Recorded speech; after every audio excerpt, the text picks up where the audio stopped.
Hi everyone, so good to be here. Happy Saturday to you. This is Coach Velia. I just wanted to jump on and chat for a little bit. Don't know why, but there's something in my heart that I want to share. And first of all, I want to start off by saying thank you to all the parents, all the educators out there that have worked so hard this year to get our kids up and running and instilling the best that we possibly can in them to continue on to succeed in their lives. So whatever role you played in that, thank you, because we're putting forth these kids into society that we are really hoping are going to make the changes that we really need. However, to do that, they're going to need a whole lot of support from us adults that should be in our right mind, right? And have the time and patience to really have those chats with them that sometimes seem to be a little difficult. So I just kind of wanted to share a little bit about what I've been doing lately with the schools. I started a pilot program to bring into the schools. I was really anxious about it, really excited, but I had really been spending a lot of time in trying to figure out how we're going to bridge the gap between parents, the students, and the schools. So I know right now there's a lot of negativity, there's a lot of violence happening, a lot of really ugly things that we're sharing on social media. And on the radio, I'm on 1020 a.m. and it's Spanish radio, and I'm trying to get more English segments, so I'll keep you guys posted. But I'm constantly asked, people call in and say, what's happening with these school shootings? Look at the suspects. Like, everything's always pointed on the suspects. And what about the parents? And what about the schools? The schools can't, keep our kids safe. So I think there's a lot of misunderstanding over what the responsibility is and who it is for or towards, or whose responsibility is it to do different things. So this pilot kind of helps clear things up for a lot of people. More than anything, it's going to help us get a better understanding about what the roles are for each individual that is in the part of the school, at home, or the student themselves, social media, things of that nature. So I'm really excited about that. I'm holding a workshop June 30th that I'm going to be having for the parents and their youth. They're going to be two separate segments, but lots of information is going to be given to these kids and these parents and helping them equip themselves with the tools and techniques they're going to need to just be better overall individuals in their lives. We're going to talk a lot about how to heal trauma instantly. A lot of these kids, unfortunately, have already been exposed to a lot of trauma, whether it was early on or recently, a lot of abuse, and just so many things that have been happening in this world. The kids are already, some of them are very desensitized. So there is a way we can recoup and we can recover and we can actually heal. And that's something I'm bringing forth to that workshop as well. So I'm really excited about that. There's a couple of flyers we're posting just to keep you guys posted on what's happening for that particular workshop. So I'm getting ready to go to yet another graduation party for a high school senior. This is my nephew, JC. I was at one a couple days ago and then a couple days before that. And what's very interesting is a lot of the kids come and look at me and they say, I'm so scared. I don't know what I'm going to do. Like, my life is was 13 years. So think about it. Like, we think like, oh, they're graduating, they're adults finally, whatever. But what's happening in the minds of these kids is like, I'm 18. Oh crap. What am I going to do now? So here's kind of the scenario. And it was in my heart to share that sometimes as parents, we think, well, they graduated, now they have to get a job or they're going to go to school or whatever. And we think that all of a sudden this magical graduation or magical age of 18 comes with whatever they're supposed to know as an adult. A lot of us parents didn't take the time to educate our kids while they were growing to be to the age of 18 or actually earning their high school diploma. So what the expectation is for many adults that I've experienced in my office and people that I've had the privilege of speaking with through Skype or Zoom meetings is that, like, they're confused, they don't know what to do. Well, sometimes society tells us or teaches us that by a certain age we should already do this, that, whatever. What's very unfortunate right now is in our youth, there is a very, very high rate of kids with depression, anxiety, many more of which are not diagnosed because of the stigma. They won't go see a mental health therapist, which is fine. Either way is respected. Some are on medication, some are on more holistic, some are not doing anything. Some just don't understand what's happening, which makes sense. So I talk about all the time, when I was 18, I had no idea what I was going to do for the rest of my life. And the expectation for these kids right now is you should get it together. And if they have not had that upbringing, It's very confusing for them and for the families that are involved because sometimes they don't know how to support. So the majority of my clients have been teenagers these past few months, and they're terrified. They can't talk to their parents about not doing well in school, about the social pressures, about the bullying, about the just the social acceptance that they try so hard to gain from others individuals. As parents, sometimes we say things like, oh, you're 18 or you're in high school, don't worry about it. When you're out of high school, it's going to be totally different. So a lot of times when I talk to parents and I have, group sessions, it's very easy for us to say that because we're 30, 40, 50, we've been there, done that. But when a 15-year-old or a 16-year-old tells you that their world is falling apart, us being parents and have already been there, done that, are like, oh, you're going to get over, everything's fine. But at that moment, their world is falling apart because they've never been 20, they've never been 25. So they don't know how to handle what's happening. And so many times as adults, I think that we forget how hard it is to be their age, how difficult it was for us, a few years ago, and how much more difficult it's gotten with the desensitizing, the things they're watching on TV, the video games. They can say it doesn't affect. It's scientifically proven that the images that we're watching, the things that we're listening to, are highly affecting our performance. They're highly affecting our mental state and our overall everything. But a lot of us don't want to listen to that, and that's okay.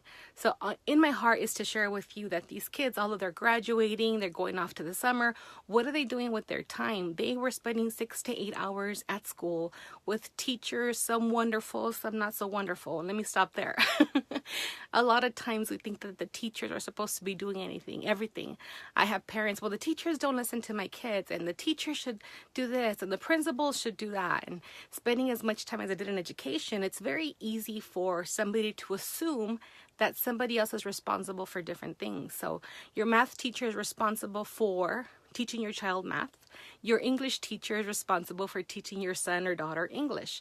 So there's a lot of really caring teachers in the school system.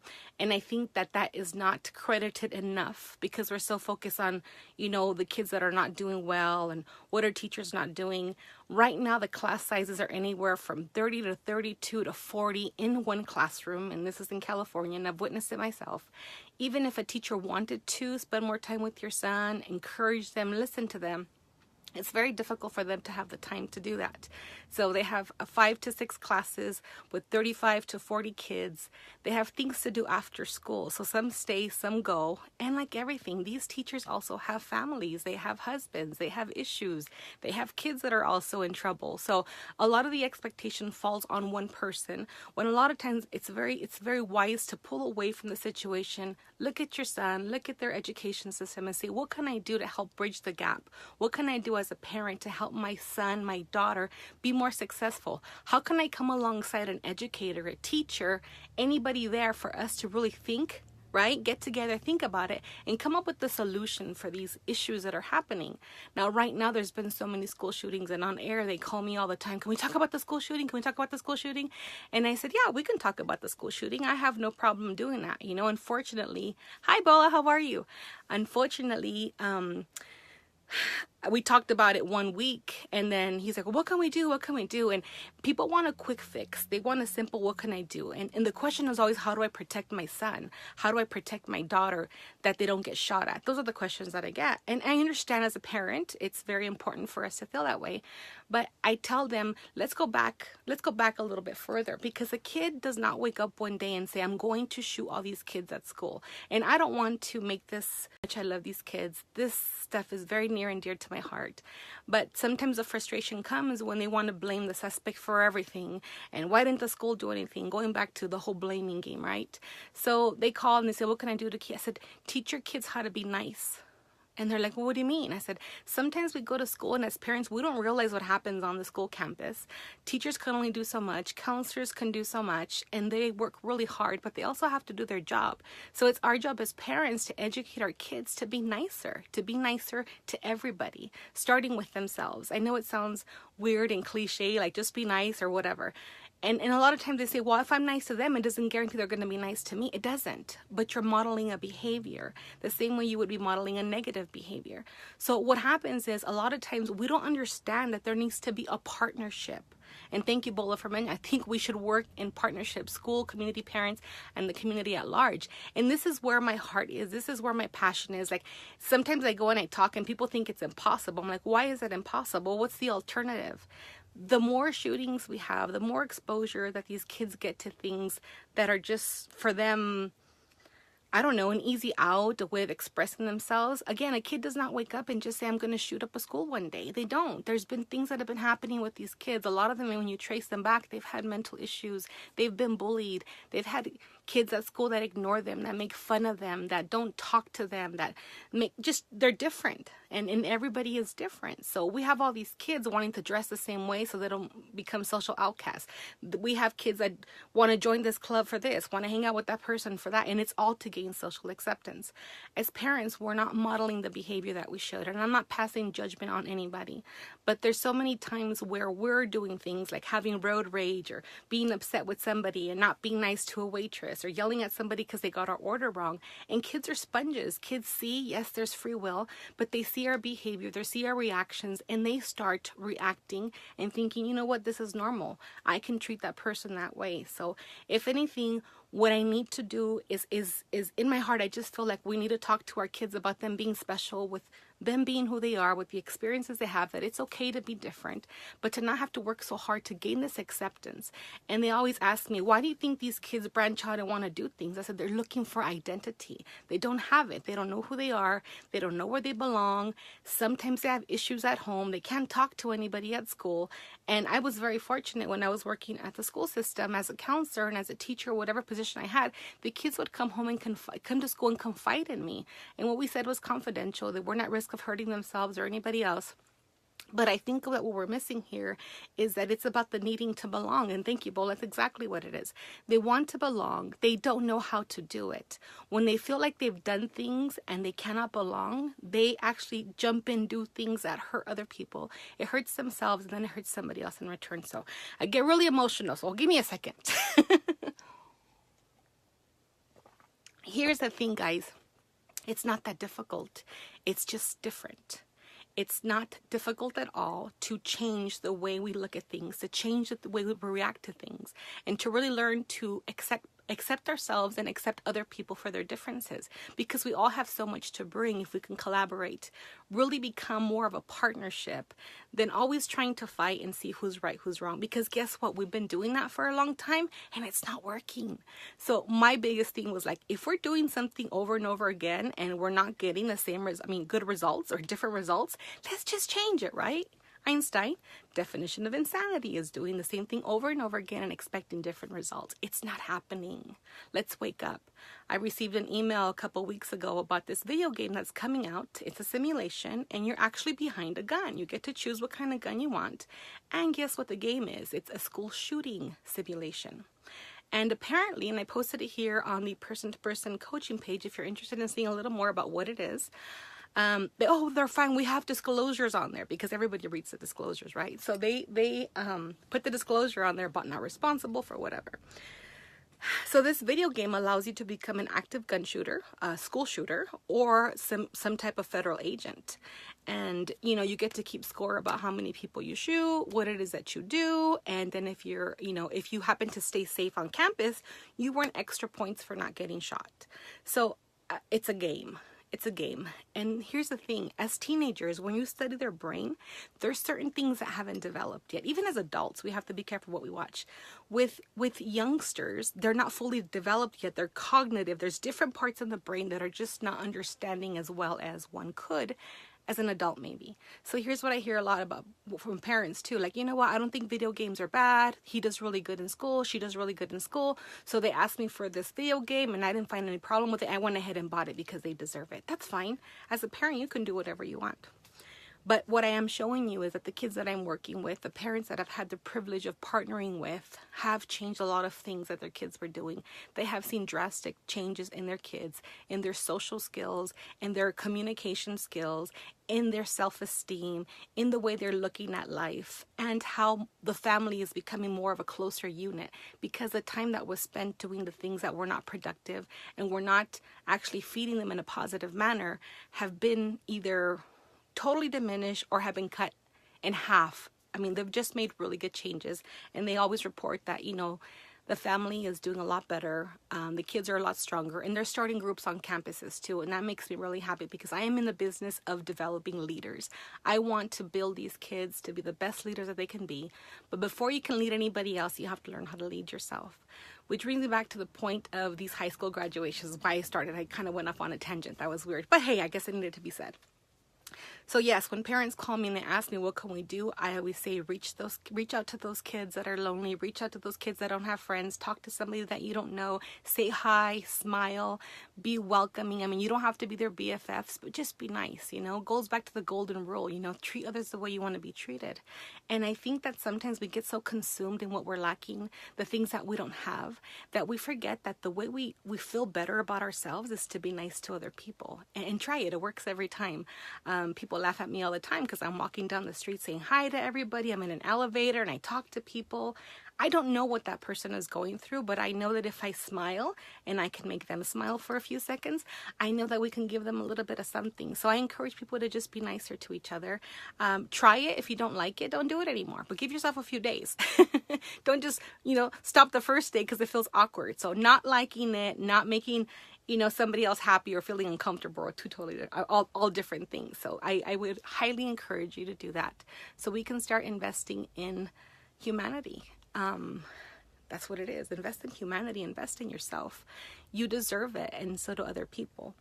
To all the bus drivers, thank you. I know a lot of school bus drivers that are amazing, amazing people. You guys put up with so much. I cannot be in a bus with 50, 60 kids yelling and trying to drive. There's just no way. I did the training, by the way, just to do it. And kudos to all the bus drivers.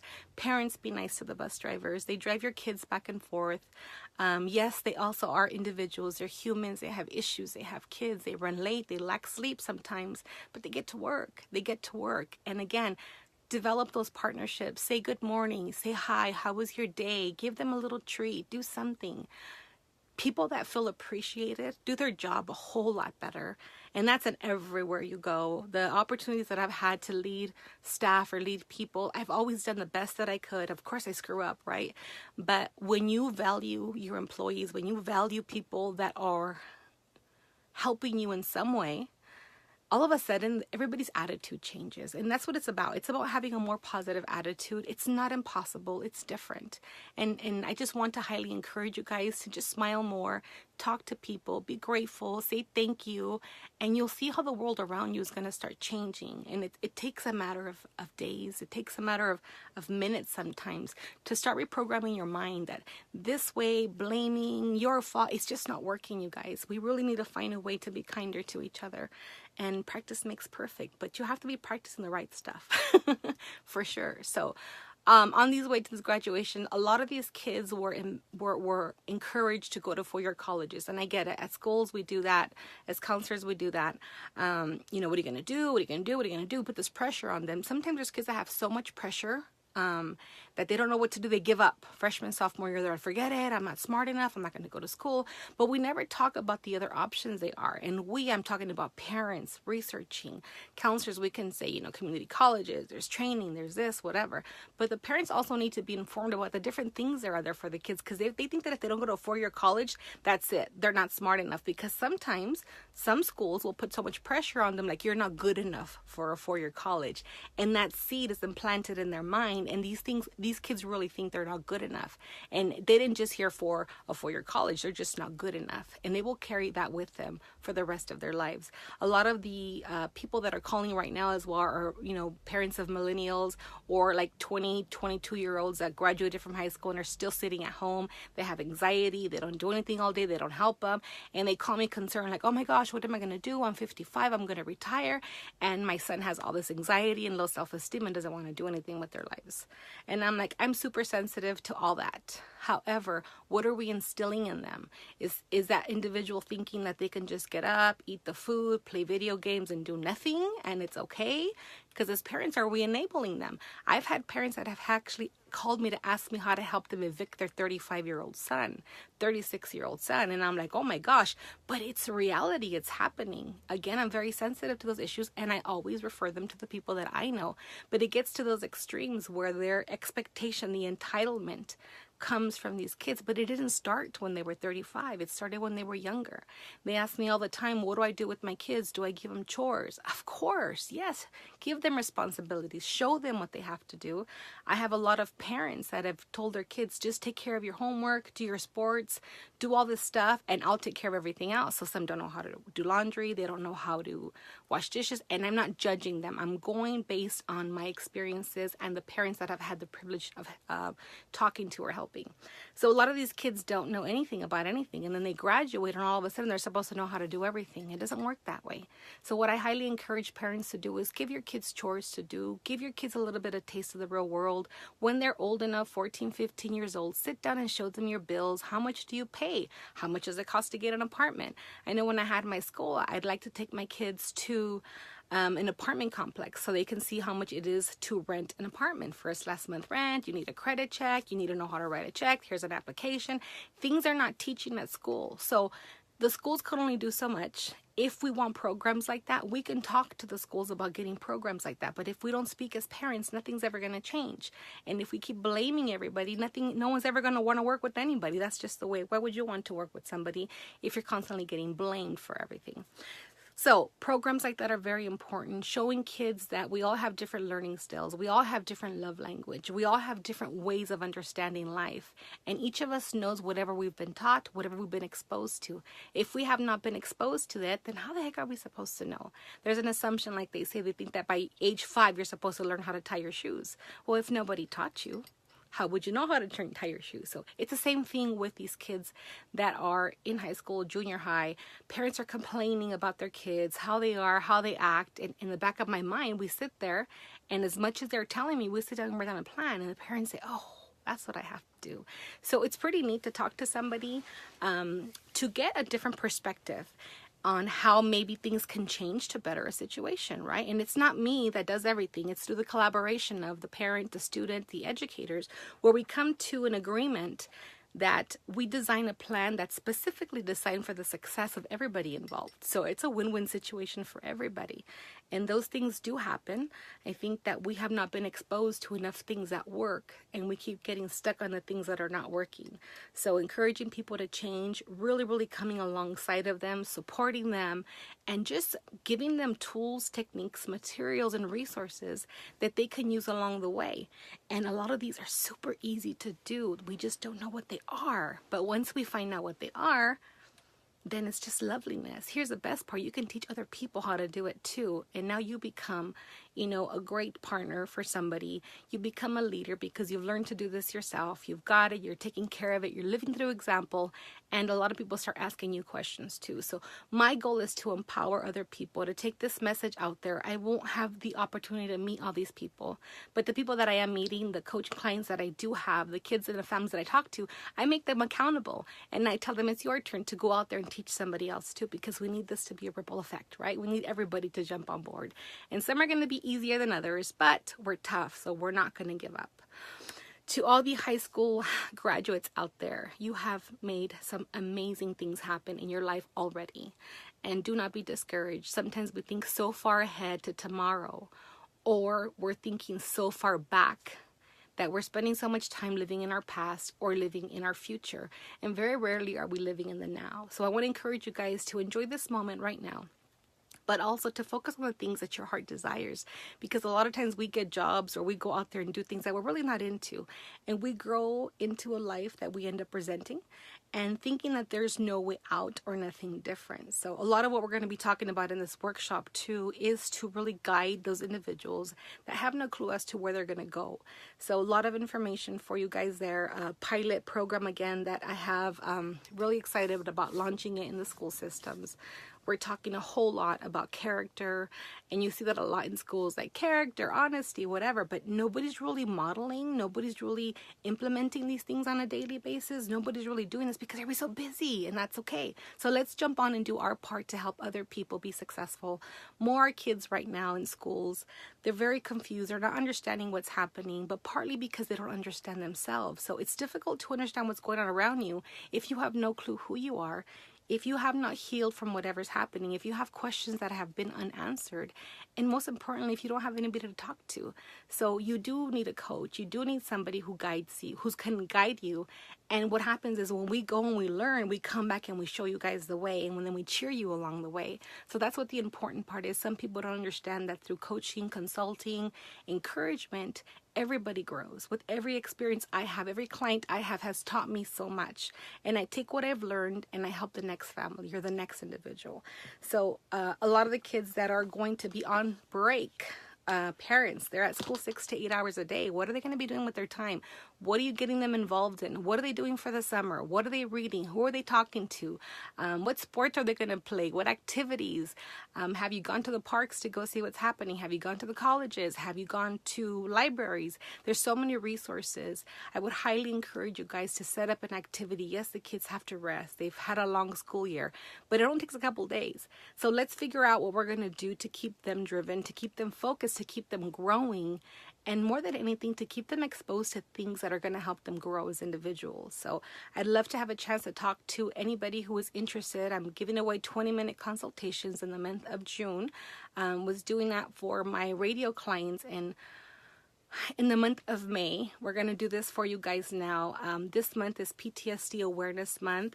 As you guys know, that I do a lot of techniques for those suffering with PTSD, symptoms of. We do a lot of energy healing through energy psychology, where we can heal any trauma, any negative memory in a matter of seconds with no content, no disclosure of anything. So this works great with the kids because sometimes they just don't want to talk anymore. And this has done amazing, amazing things for the kids. So much so that now they are out there helping other people grow and heal from their own trauma. So greatness has been happening. I'm super excited that there's been so much interest in these kids.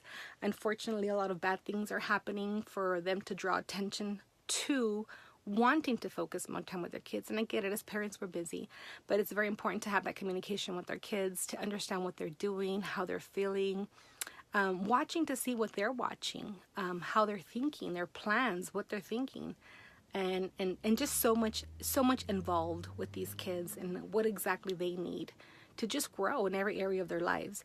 I will be having more English videos on here. I'm trying to alternate from the Spanish to English, and it's funny, I kind of lose. I think in Spanish sometimes, and then I speak in English, and then sometimes I think in English and I speak in Spanish. Apparently that happens when you're bilingual. So if sometimes I spit out words that don't belong, excuse me, I have a hard time kind of bringing myself together, especially when I'm very passionate about what I want to share. They ask me all the time, like, who's your favorite client? I'm like, by far, I love working with people in general, but something about these teenagers, I tell people all the time, I keep running away from them and they keep catching back up to me. So there's something about them that's very near and dear to my heart. I can relate to them. I don't know how, I don't know why. Maybe because I'm still 15, 16 in my mind, I guess. But there's so much that's coming in the next couple weeks. I also have a summer program for kids that I'm going to be doing online that I'm really excited about. We're going to be reading, growing, pushing, encouraging, and have different activities for these kids to do. The problem is they're so smart and we don't have anything to give them. We don't have anything to entertain them with. So guess what the most common word used in teenagers nowadays? I'm bored. I'm bored. Bored. So I teach them that if they're bored, there's something boring about them and they don't like that, right? But it's a whole other technique we get into and fun stuff. But really, thank you guys for watching. I know it's kind of a lengthy video. I wanted to say something totally different. But that's what happens. I plan and sometimes different things come out. I think that's kind of the message that I wanted to share.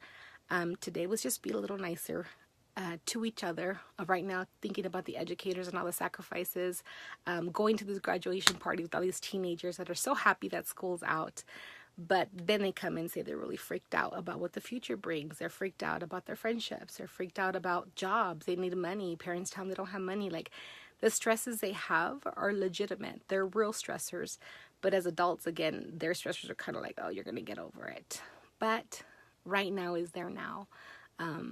Right now, if their world is falling apart or if they're stressed about something, let's address it. Let's talk about it and see what we can do to help equip them so they don't need somebody pushing them all the time or need somebody repeating things all the time. I have parents that, I tell him all the time to clean his room, and I'm like, it's just a yelling conversation. Everybody yells. I know I have parents that yell at their kids before they drop them off or yell at their kids afterwards, and they say, the last thing I do every day before I drop off my kid is yell at them. The last thing I do is yell at them when I leave to work or when I come back from work. Did you clean this? Did you clean that? And I always ask people, if that's the last thing you say to your kid, are you going to be okay with that being the last thing? So we start off with questions like that. And then from there, as a family, we kind of just work it out and make things happen. Because in our hearts, we already know what we need. We already know what needs to happen in our family, but it's just hard to bring it to pass, and it's not as difficult as one may think.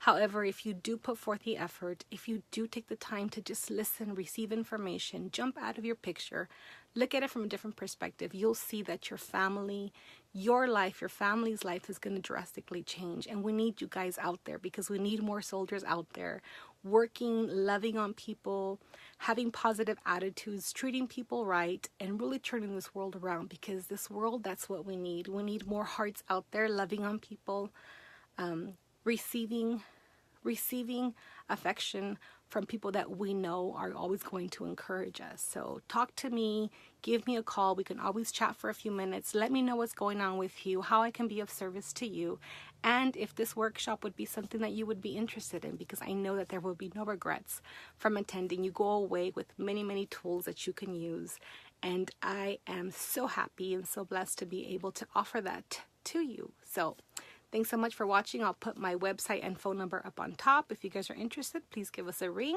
And again, thank you for your time here. I know it's super valuable. Have yourself a great day, and I will talk to you guys soon.